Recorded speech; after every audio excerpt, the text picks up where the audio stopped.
Welcome back, Phil 301. Dr. K here. In the last video, what we did is look at 4 arguments that Augustine advances for the reality of free will. In this video, what we're going to do is look at 2 more arguments, but this time concerning Augustine's views on the happy life.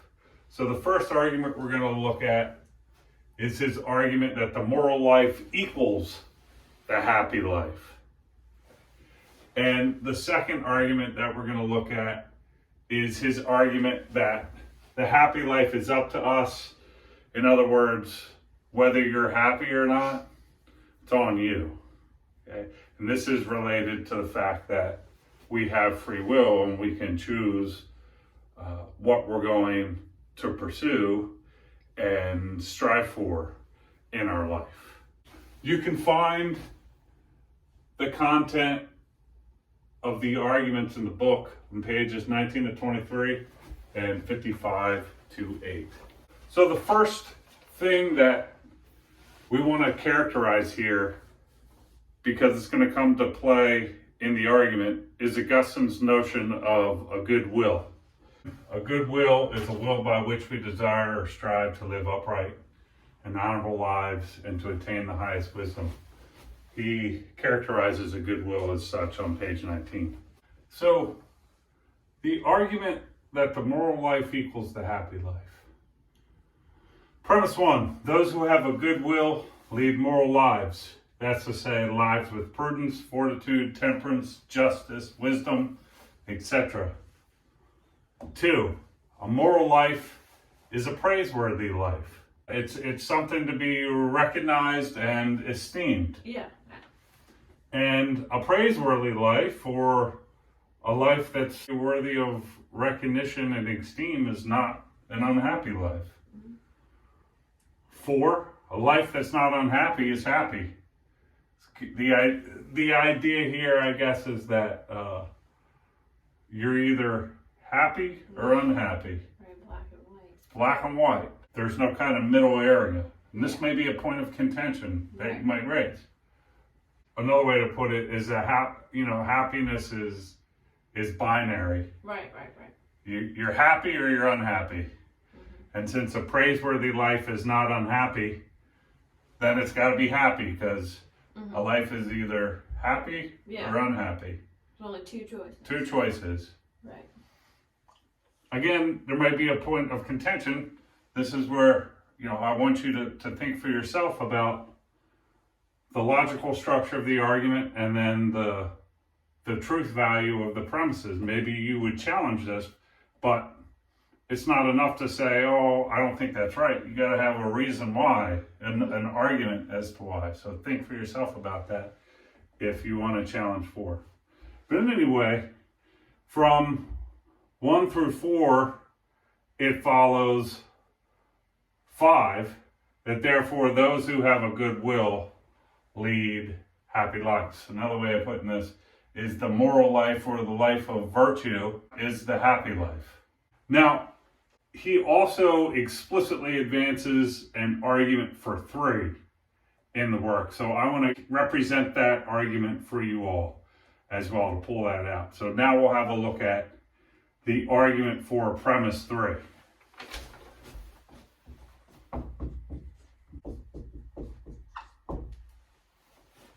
So we have premise 3 here. Again, it's the claim that a praiseworthy life is not an unhappy life.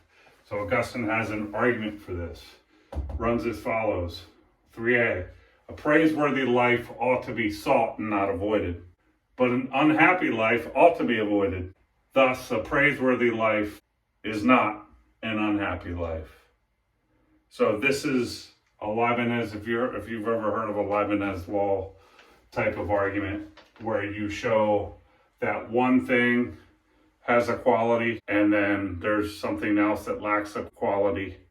Therefore, the 2 things can't be one and the same thing, because the one has a quality that another lacks. If they were identical, they would have the same qualities or properties. Okay, so that's the way that works. So, always, whenever we're presented with an argument, 2 main questions. Is it valid and are the premises true? Ask that on your own. Think critically about this. We've had a look at Augustine's argument that the moral life equals the happy life. What we're going to look at now is his argument that the happy life is up to us, or whether you're happy or not is on you. Okay, so the argument that the happy life is up to us, or happiness is up to us, kind of follows along from the argument that we just considered, that the moral life is a happy life. So here's how it runs. It's up to us whether we have a good will or not. In other words, it's up to us whether we have a will by which we desire to strive to live upright and honorable lives, a life in which we strive after truth and wisdom. Those who have a good will lead happy lives. We just saw the argument for this. Right? That was the argument that we just looked at.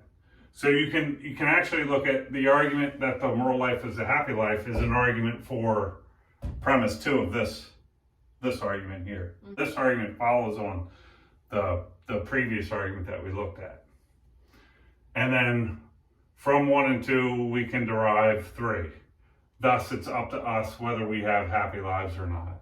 It's your own fault or responsibility if you're not happy. Nanny, nanny, boo, boo.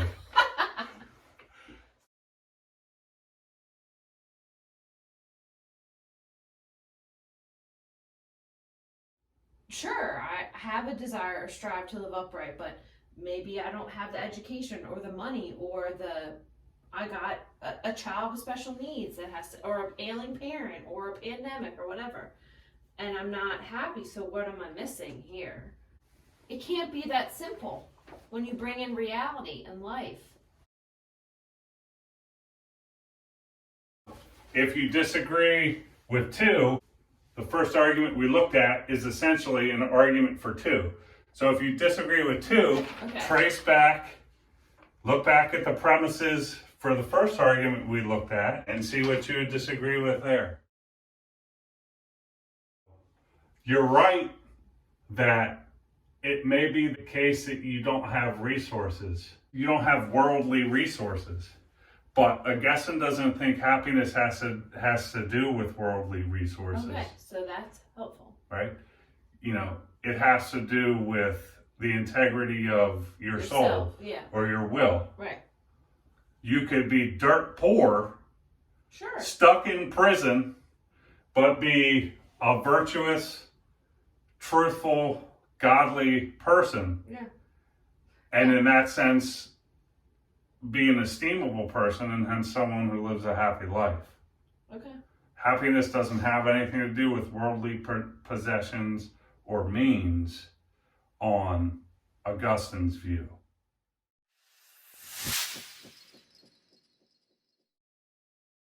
So, what we did in this video is we looked at Augustine's argument that the moral life is the happy life.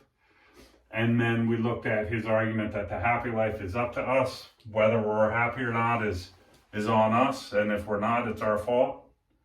And the way these 2 arguments were related is actually this argument here is part of the ground, the deeper evidential ground for this argument right here. In the next video, what we're going to do is look at his account of the 2 kinds of goods: earthly, temporal, worldly, carnal goods, and spiritual, eternal, higher goods. You know, we looked at this in a few lectures back. We're going to look at that again. And then we're going to look at the 2 kind of humans, what he calls the fool and the wise man, and the relation between the 2 kinds of humans and the 2 kinds of goods. What we're going to see is that the fool neglects the higher goods, the virtues, truth, God, and pursues worldly things, reputation, money, bodily pleasure, those kinds of things.